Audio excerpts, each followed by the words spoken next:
High, আপনারা সবাই কেমন আছেন? আশা করি সবাই ভালো আছেন। ওয়েলকাম টু মাই চ্যানেল কেশন অফ চাঁদনি। ওয়েলকাম আপনাদের আরও একটা নতুন ব্লগে। যাই হোক, যা দেখতে পাচ্ছেন এটাই আজকে রান্না হবে। ইচ্ছা ছিল না আরও অনেক কিছু রান্না করার, রোববার দিনটা একটু স্পেশালভাবে সেলিব্রেট করার, বাট মনটা সত্যিই খুব খারাপ আজও। কী কারণে, কী ব্যাপার, কি হয়েছে সবই আপনার সঙ্গে শেয়ার করব। ভিডিওটা ফুল দেখতে থাকুন, সবই জানতে পারবেন। যাই হোক, এখন তো রান্নাও চাপিয়ে দিয়েছি, পেঁয়াজ ভাজা বসিয়ে দিয়েছি, কারণ আজকে রান্না দিয়েই তো ব্লগটা শুরু করেছি, তাই না? আর এখন এটার মধ্যে ওই রসুন আদা বাটা একটু অ্যাড করে দিলাম। চলুন, সারাদিন কী করছি না করছি সব জানতে পারবেন যদি সঙ্গে থাকেন আর পাশে থাকেন। আর এই যে ছোটো মাছটা ভাজছি না, এটা দিয়ে না একটু পালং শাক করব। এটা দিয়ে বলে পালং শাক খেতে খুব ভালো লাগে, সেই কারণে আজকে আমিও কিন্তু করব। কিন্তু যদিও লাইফে প্রথমবার আমি এই মাছটা ফ্রাই করে পালং শাক দিয়ে বানাবো। এই যে পালং শাক ধুয়ে নিয়ে এখানে রেখে দিয়েছি। ইচ্ছে ছিল আজকে রোববার অনেক রকম কিছু রান্না করতে, বাট পসিবল হলো না। ওই যে বললাম, মনটা কোথাও না কোথাও একটু খারাপ হয়ে আছে। যাই হোক, যতটুকু যা পেরেছি অবশ্যই করেছি, কারণ আবার নিরামিষ আগামী দিন। আর বৃহস্পতি শুক্র শনি পরপর নিরামিষ খেয়েছি, তাই যতটুকু আমি মানে পাচ্ছি ততটুকু বানিয়ে নিচ্ছি। কিন্তু ইচ্ছা ছিল আর একটু অন্যরকমভাবে আজকে সানডেটা সেলিব্রেট করার। যাই হোক, তো চলুন, মাছটা আমার ভাজা হয়ে গিয়েছে, এখন প্লেটেও তুলে নিলাম। কড়াইয়ে যথারীতি আবার তেল দিয়ে দিয়েছি, কালো জিরে দিয়েছি, দুটো লঙ্কা দিয়েছি। এবার পালং শাকটা এই তেলের মধ্যে দিয়ে দেবো।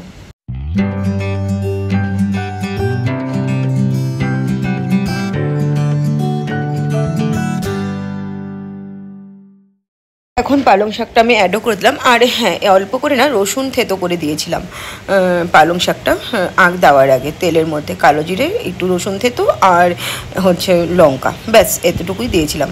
আর এখানে এখন পালং শাকটা হয়ে যাওয়ার পর আমি মাছগুলোও দিয়ে দিয়েছি। পালং শাক না আর একটু হলে না আরও ভালো হতো, কিন্তু পালং শাক অতটুকুই ছিল, কিছু করার ছিল না, সেই কারণে এটুকু দিয়ে আজকে বানিয়ে নিলাম। যদিও কোনোদিনও বানাইনি, আগেই বললাম। আর এটা ছিল চিতল মাছের ঝোল।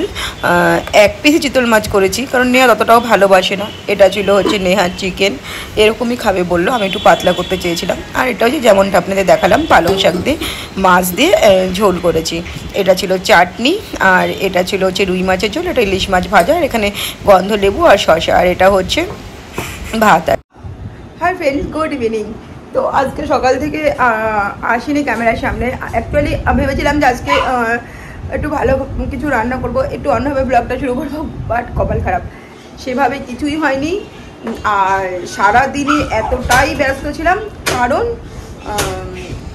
কারণটা আমি এসে বলি। আমি এখন একটু বেরোচ্ছি, চলুন কোথায় যাচ্ছি না যাচ্ছি সব কিছু আপনাদের সাথে শেয়ার করবো। কারণটা এসে রাতে গল্প করবো, আপনাদের সাথে জানাবো। প্রবলেমটা অ্যাকচুয়ালি ক্রিয়েট হয়েছিল গতকাল রাতের থেকে, বাট আজকে একটু বেশি হয়েছিল। ঠিক আছে, চলুন এসে শেয়ার করবো। আর এখন বেরিয়ে পড়লাম। যাচ্ছি কোথায় বলুন তো? প্রথমবার যাচ্ছি কিন্তু মালদার এই হগার্স মার্কেটে।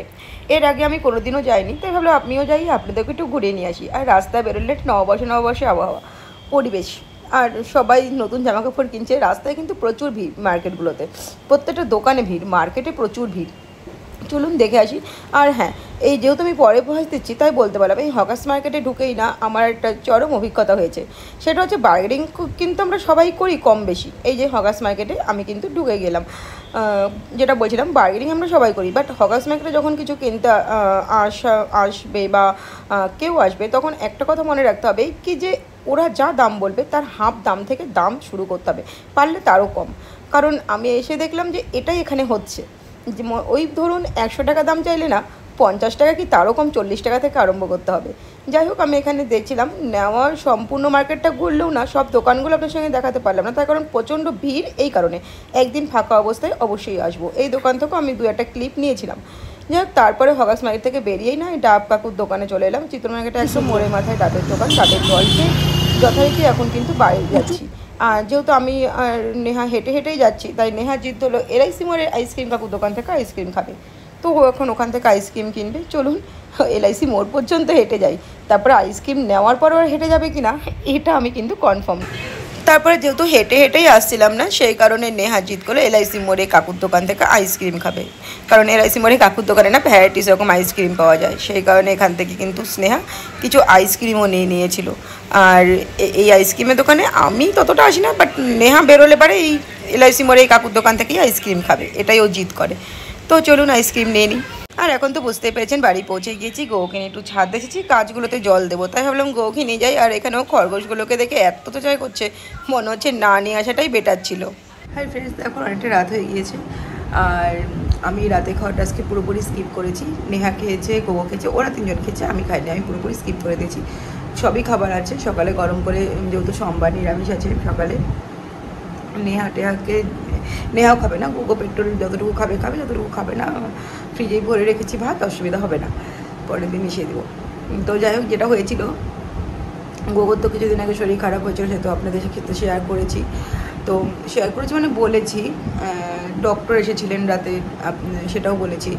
তো একটা অ্যান্টিবায়োটিক দিয়েছিল আর সবই হোমেন মেডিসিনই ছিল, যেমন অনডেম ছিল, তারপরে এখন আমার গ্যাসের ওষুধের কথাটা মনে পড়ছে না, যেটা হোমেন আর কি।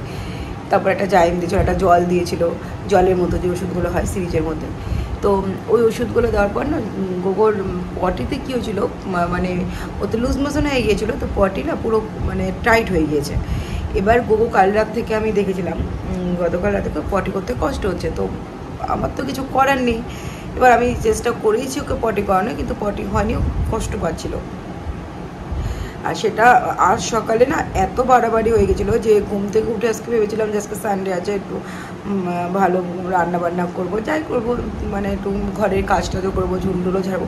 কিন্তু সকাল থেকে আমি গোকে নিয়ে এতটাই ব্যস্ত হয়ে পড়লাম যে দেন আমি আবার ডক্টরকে কল করলাম, ডক্টর আবার ওষুধ প্রেসক্রিপশান করলো।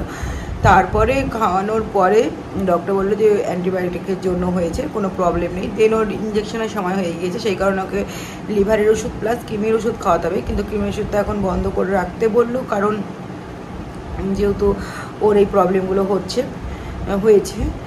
তো যাই হোক, ওষুধ ডক্টর মোটামুটি যে ওষুধটা আছে সেটাও হোমিওপ্যাথি ওষুধ, একটা পটি হওয়ার ওষুধ। তো সেটা খাওয়ার পর মোটামুটি ওই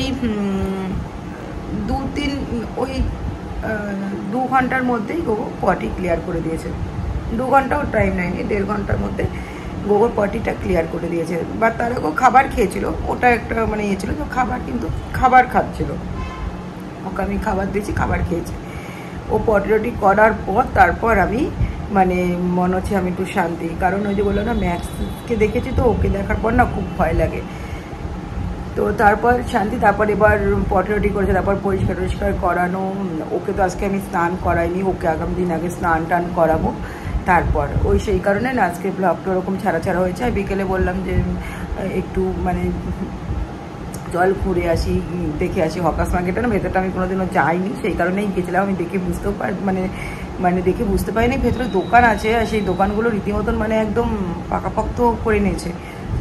এটা আমি মানে আগে কোনোদিনও দেখিনি ভেতরটা হকার্স মার্কেটে। আজকে তো একদম মাথা পর্যন্ত গিয়েছিলো, মানে শুরু আর শেষ। অনেকদিন আগেই হয়েছে হকার্স মার্কেটটা, আগে ছিল না, অনেক আগে ছিল না, আমাদের মানে আমি মালদা আসা পরেই হয়েছে। যাই হোক, সেই কারণে দেখে এলাম। আর রাতে আমি পুরোপুরি খাওয়াটা আজকে স্কিপ করেছি, আর যেটা খেয়েছি সেটা হচ্ছে মুড়ি খেয়েছি।